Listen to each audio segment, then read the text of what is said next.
You were taught to be good, to turn the other cheek, to forgive, to take the high road, to be the bigger person, to keep the peace, to not stoop to their level, to understand that hurt people, to have compassion for their wounds, even as they inflicted new wounds on you. You were taught that kindness wins in the end, that the meek inherit the earth, that if you just keep being good, eventually the universe will reward you and punish them, that karma is real, that what goes around comes around, that you do not need to do anything because justice will handle itself. You believed this. You tried this. For years. For decades. Every time they crossed a line, you forgave. Every time they took too much, you gave more. Every time they showed you who they were, you believed the apology instead. You were patient. You were understanding. You made excuses for them that they never made for themselves. And where did it get you? The toxic person is still there, still draining you, still winning, still taking pieces of you that you will never get back. Your kindness did not transform them. They did not look at your patience and feel ashamed. They did not witness your forgiveness and become better people. They did not learn from your example. They learned that you would not fight back. Your patience did not humble them. It emboldened them. Every time you let something slide, they learned they could go further. Every time you kept the peace, they learned your peace was cheaper than their comfort. Every boundary you failed to enforce became a boundary they knew they could cross. Your forgiveness did not redeem them. It fed them. They ate your kindness like fuel. They consumed your patience like a resource. They took and took and took, and every time you gave, they learned that giving was what you did, that taking was what they did, that this was the arrangement and it would continue until you had nothing left to give. 500 years ago, a man named Niccolo Machiavelli sat in exile and wrote a truth that most people are still too afraid to say out loud. A man who wishes to make a profession of goodness in everything must necessarily come to ruin among so many who are not good. Read that again. A man who wishes to make a profession of goodness in everything must necessarily come to ruin among so many who are not good. This is not cynicism. This is not the philosophy of villains. This is observation. This is what happens when you look at the world as it is, not as you wish it were. You have spent your life being good. You have spent decades maintaining silence to maintain peace. And what did you get? You did not get peace. You got exploitation. You got manipulation. You got taken for granted.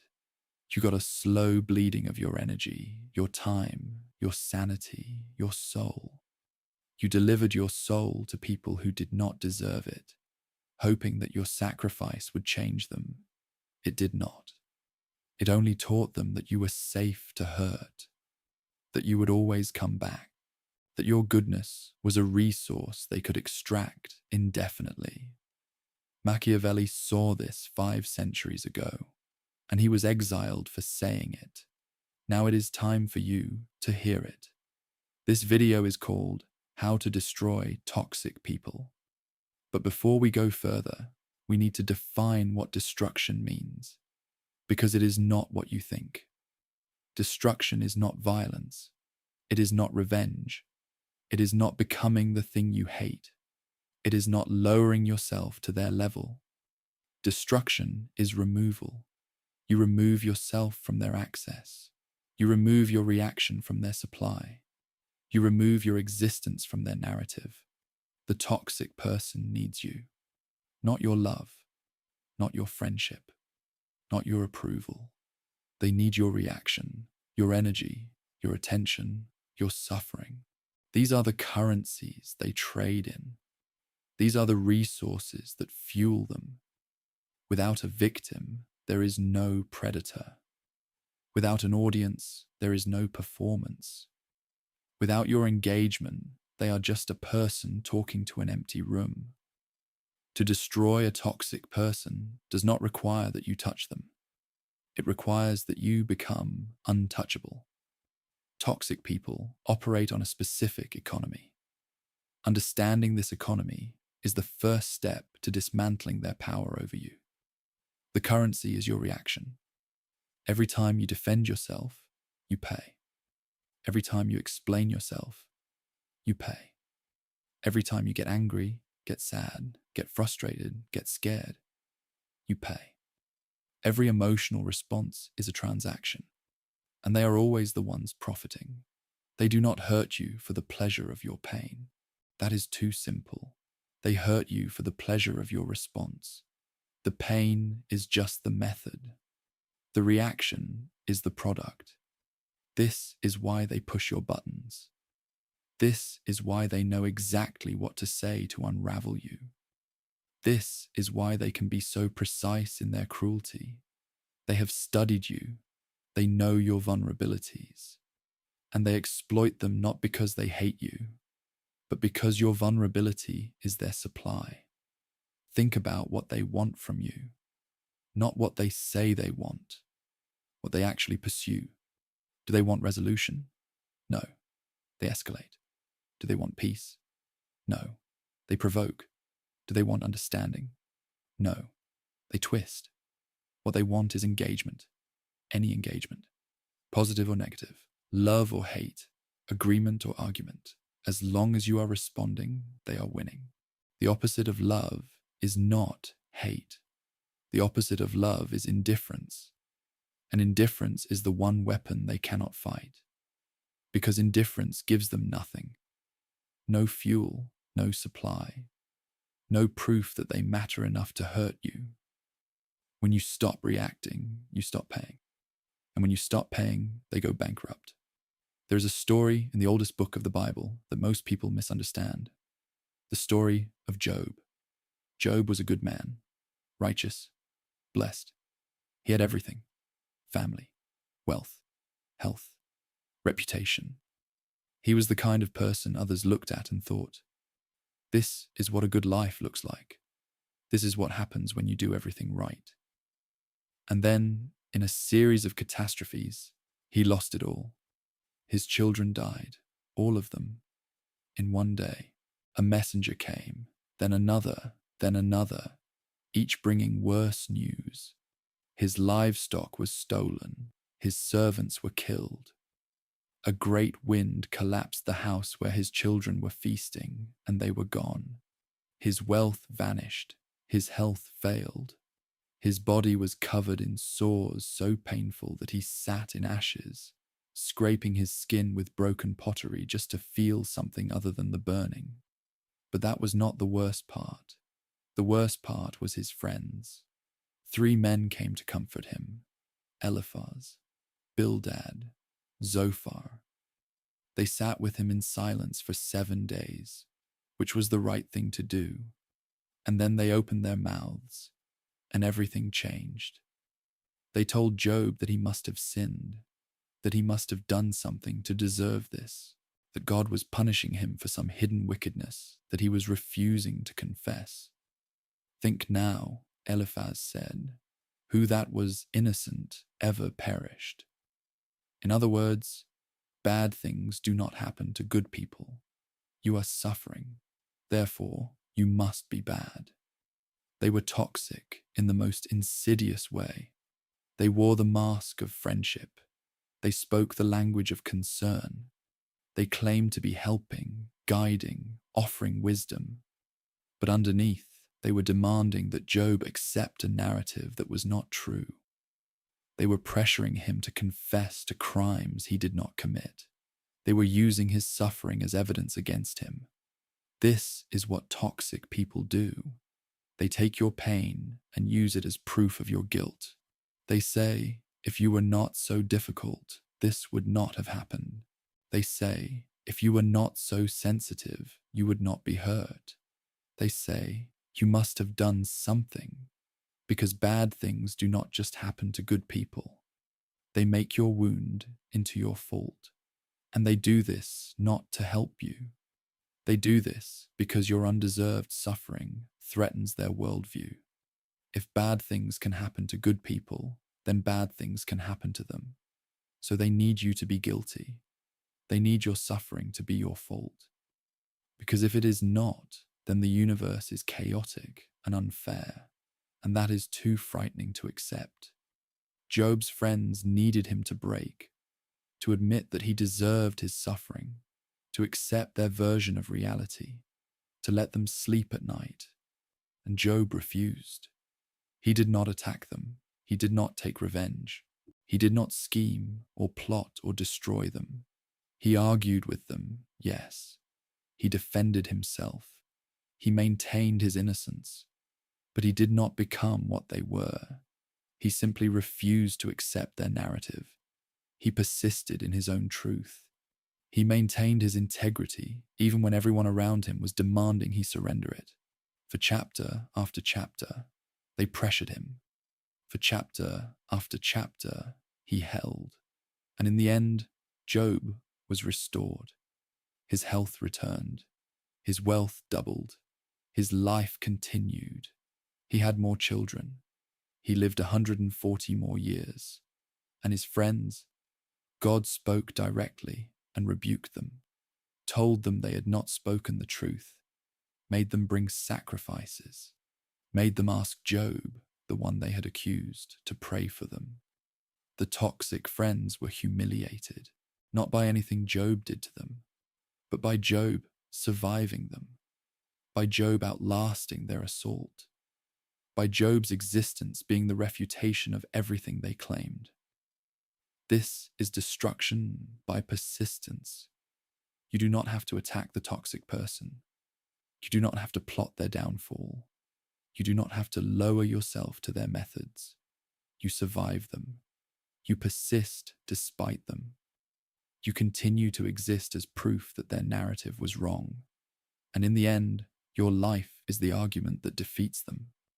Machiavelli wrote The Prince in 1513 after being tortured and exiled from Florence. He had served the Republic faithfully. He had been a diplomat, a military organizer, a man of the state. And when the Medici family returned to power, he was arrested, accused of conspiracy, strung up by his wrists, and dropped repeatedly until his shoulders nearly dislocated. He was innocent. It did not matter. When they finally released him, he was banished to his farm, forbidden from political life, stripped of everything he had built. He wrote The Prince in the hopes of regaining favor, of returning to the world that had rejected him. It did not work. He died in obscurity. But The Prince survived. And in it, Machiavelli laid out truths that still make people uncomfortable 5 centuries later. Men must either be caressed or annihilated. This sounds brutal. It is brutal. But it is also true. When you deal with a toxic person halfway, you get the worst of both worlds. You do not neutralize them, and you do not win them over. You create an enemy who knows your weaknesses and has nothing to lose. Machiavelli did not teach cruelty for its own sake. He taught effectiveness. He observed that the world does not reward good intentions. It rewards results. You have been caressing people who needed to be removed from your life. You have been extending kindness to people who see kindness as weakness. You have been leaving the door open for people who use that door to keep hurting you. Machiavelli gives you permission to close the door, not with violence, not with revenge, but with finality. To remove someone completely is not cruelty. It is clarity. It is acknowledging that some people cannot be redeemed by your patience, cannot be transformed by your love, cannot be taught by your suffering. Some people can only be survived. I am reading The Count of Monte Cristo right now. I have not finished it. I picked it up because everyone said it was the greatest revenge story ever written. And I wanted to understand revenge. I wanted to see it done perfectly, methodically, completely. And it is satisfying. I will not pretend otherwise. Edmond Dantes was a good man, young, 19 years old, a sailor about to become a captain, in love with a beautiful woman named Mercedes, about to marry her, about to begin a life of simple happiness. He had done nothing wrong. He had harmed no one. He was guilty only of being young and fortunate and loved, and 3 men destroyed him. Fernand, his rival for Mercedes, who wanted her for himself. Danglars, a colleague who envied his promotion. Villefort, a prosecutor who knew Dante was innocent but buried him anyway to protect his own political career. They threw him into the Château d'If, a fortress prison on an island. No trial, no explanation, no hope. He was told he would be there temporarily. He was there for 14 years, 14 years in darkness, 14 years believing he would die there, 14 years of not knowing why, not knowing if anyone remembered him, not knowing if Mercedes had waited or moved on. And when he finally escaped, when he found the treasure that made him wealthy beyond imagination, he dedicated the rest of his life to one thing: revenge. It is satisfying to read. Each traitor falls in their own specific way. Fernand is exposed as a traitor to his country and shoots himself. Danglars loses everything and is reduced to begging. Villefort's entire life collapses, his crimes revealed, his family destroyed. Monte Cristo orchestrates each downfall with surgical precision. He waits. He plans. He positions himself perfectly. And then, when the moment is right, he pulls the thread and watches everything unravel. Justice, delayed for decades, is finally served.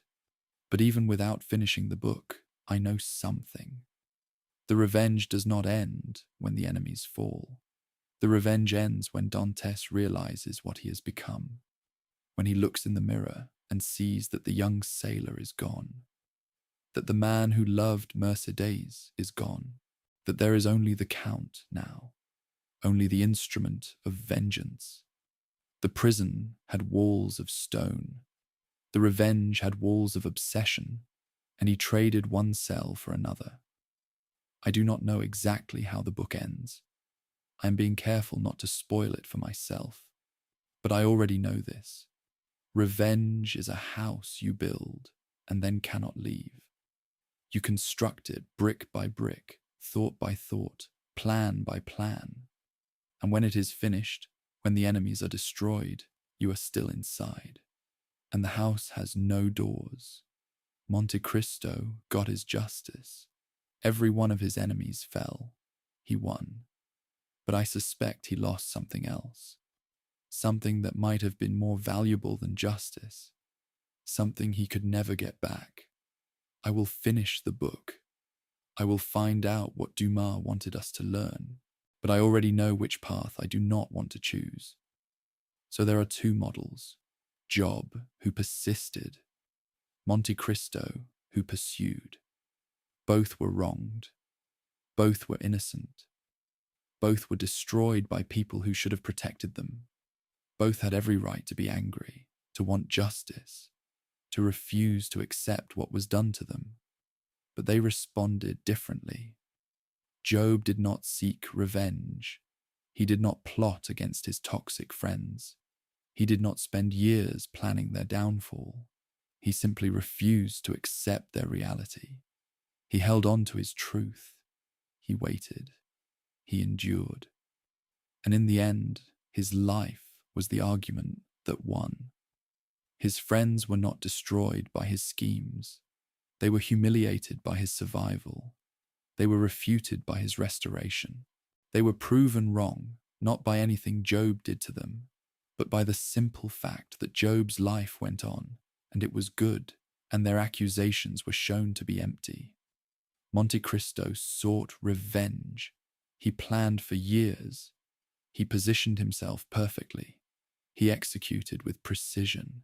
He watched his enemies fall one by one, and the satisfaction was real. The justice was complete. Every man who had wronged him paid the price. But what was left of Dantes? The young man who loved Mercedes, who wanted only a simple life, who was innocent and hopeful and good. Where did he go? Did he survive inside the Count? Or did the Count consume him entirely? I do not know yet. I am still reading, but I have a suspicion. The revenge took 14 years of his life in prison, and then it took more years in planning, and then more years in execution. By the time it was finished, most of his life was gone, spent not on living, but on vengeance. Job suffered, but he lived afterward. There was still a Job to have children, to see grandchildren, to live 140 more years. Monte Cristo won. But I wonder if there was a Dantes left to enjoy the winning. Both are villains in the eyes of those who wronged them. Job was a villain to his friends because he would not break, because he would not give them the satisfaction of his surrender, because his persistence was an accusation against their cruelty. Every day he survived was a day their narrative was proven false.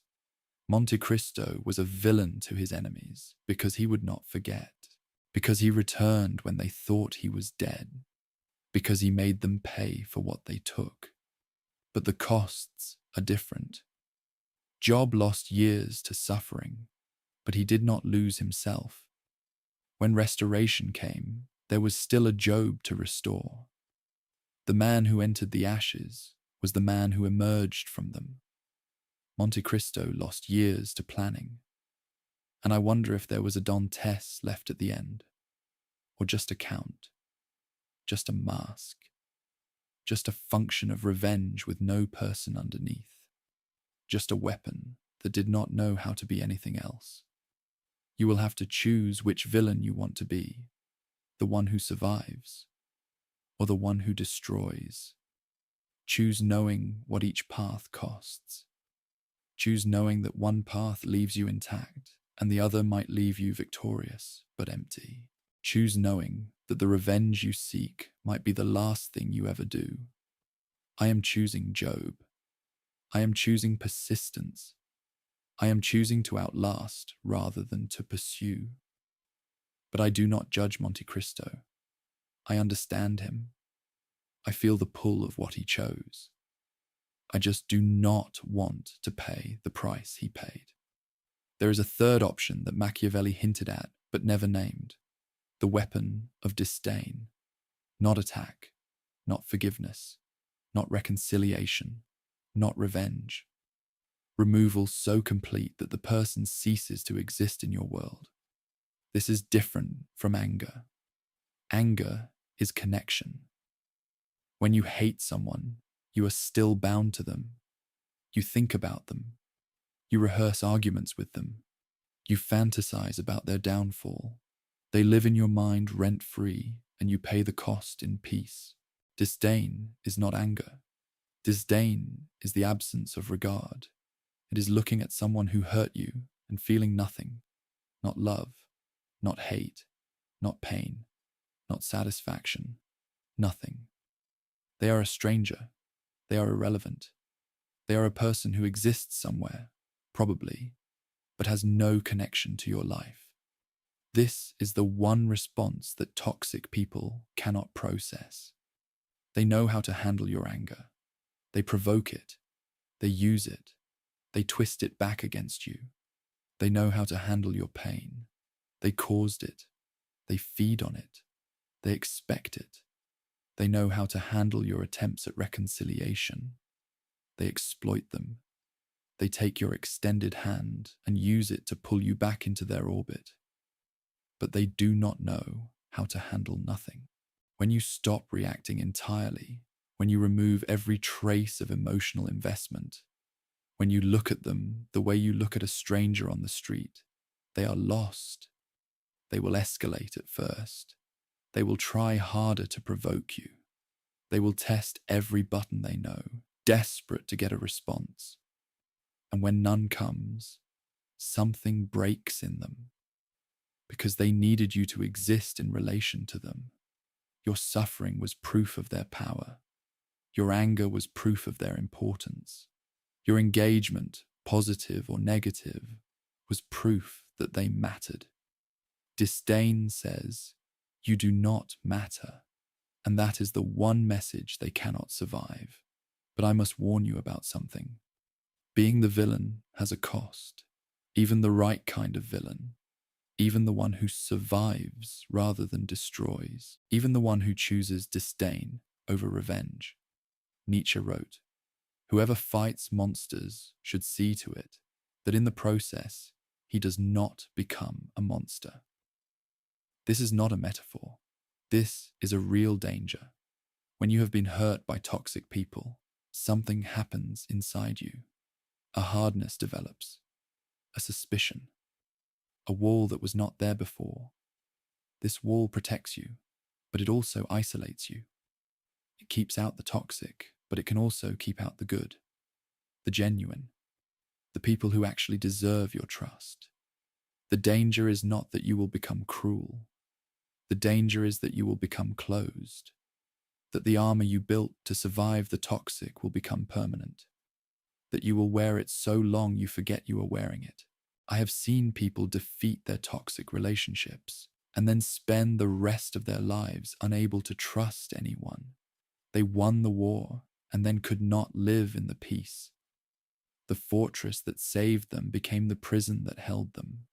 This is the cost of being the villain, even the righteous one. You must learn to take off the armor when the battle is over. You must learn to distinguish between the people who deserve your walls and the people who deserve your openness.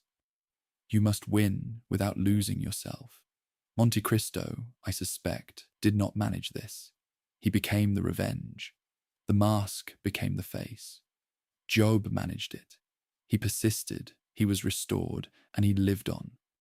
There was still a person there when the storm passed. Be Job, not Monte Cristo. Survive, do not just destroy. So what do you actually do? Not philosophy, action. First, the cut must be complete, not 90%, 100%. No checking their social media, no asking mutual friends how they are doing, no keeping one thread of connection just in case. Every thread you keep is a thread they can pull. Every window you leave open is a window they can climb through. The cut must be total, surgical, absolute. This is not cruelty. This is surgery. You do not leave part of a tumor because you feel bad for it. You remove it all, or it grows back. Second, silence is your response. Do not explain why you are leaving. Do not justify your decision. Do not give them the satisfaction of a final conversation, a closure, an opportunity to argue or manipulate or guilt you back. Silence says everything. Silence says you do not deserve an explanation. Silence says, I owe you nothing. Silence says, you have lost the privilege of my words. They will hate the silence. They will try to break it. They will send messages, make accusations, recruit others to reach you. Let them. The silence holds. Third, prosperity is the best revenge, but not for the reason you think. Do not succeed to show them. Do not build your life as a performance for their benefit. They should not know how you are doing. They should not see your happiness. They should not be an audience for your triumph. Succeed for yourself. Build for yourself. Grow for yourself. If your prosperity is a message to them, you are still in relationship with them. You are still performing. You are still giving them space in your mind. True prosperity is when you succeed and do not think about them at all. When you achieve something and they do not cross your mind. When your life is so full of what matters that there is no room for what does not. Job did not send updates to his toxic friends. He did not invite them to see his restoration. He simply was restored. And their humiliation was a consequence, not a goal. Make your prosperity a consequence, not a weapon. The title of this video promised to teach you how to destroy toxic people. And now you know. You do not destroy them by attacking. You destroy them by becoming unreachable. You do not destroy them by revenge. You destroy them by irrelevance. You do not destroy them by hate. You destroy them by absence. The toxic person needs you, needs your reaction, your emotion, your engagement. Without you, they are diminished. Without you, their power evaporates. Without you, they have to find another source. And that is not your problem. The true villain is not the one who attacks. The true villain is the one who cannot be touched. You become the villain in their story the moment you stop being the victim, the moment you refuse to play the role they assigned you, the moment you exit the narrative they constructed and start writing your own. They will call you cold. They will call you cruel. They will tell everyone who listens that you abandoned them, that you are heartless, that you changed. Let them. Their words are wind, and you are no longer a sail. At the beginning of this video, I quoted Machiavelli. A man who wishes to make a profession of goodness in everything must necessarily come to ruin among so many who are not good. You have been good. You have been patient. You have been forgiving. You have been kind. And you have been ruined. Not financially, maybe. Not socially, perhaps. But somewhere inside, something has been worn away. Something has been taken that you did not give permission to take. Something has been lost that you did not agree to lose. Your soul, pieces of it, given to people who did not deserve them. But souls can be recovered, not through revenge. Revenge just gives more pieces away, this time to the obsession instead of the person. Through removal, through silence. Through the slow, patient work of building a life that has no room for those who would drain it. Job recovered. After the ashes, after the sores, after the friends who twisted his suffering into accusation, he recovered. His life returned, doubled, more than what was taken. Monte Cristo got his revenge, but I do not yet know if he recovered. I suspect the revenge was easier than the recovery. I suspect destroying his enemies was simpler than rebuilding himself. I will finish the book. I will tell you what I learn. But for now, I know which path I am choosing. And I know which path I am inviting you to choose. The toxic person took years from you. The question is, how many more will you give? How many more nights lying awake thinking about them? How many more conversations rehearsed in your head? How many more years as a character in their story instead of the author of your own? You have permission now. Permission to stop being good to people who use your goodness as a weapon. Permission to close the door that you have been leaving open out of guilt. Permission to choose yourself without apology. Permission to be the villain. Not the villain who destroys, the villain who survives, the villain who persists, the villain who outlasts, the villain who, like Job, sits in the ashes and refuses to accept a lie about himself, who waits, who endures, who emerges eventually into a life that is the answer to every accusation. It is time to be that villain, not because they deserve your cruelty, but because you deserve your freedom. And freedom begins the moment you stop giving yourself away to people who will never give anything back.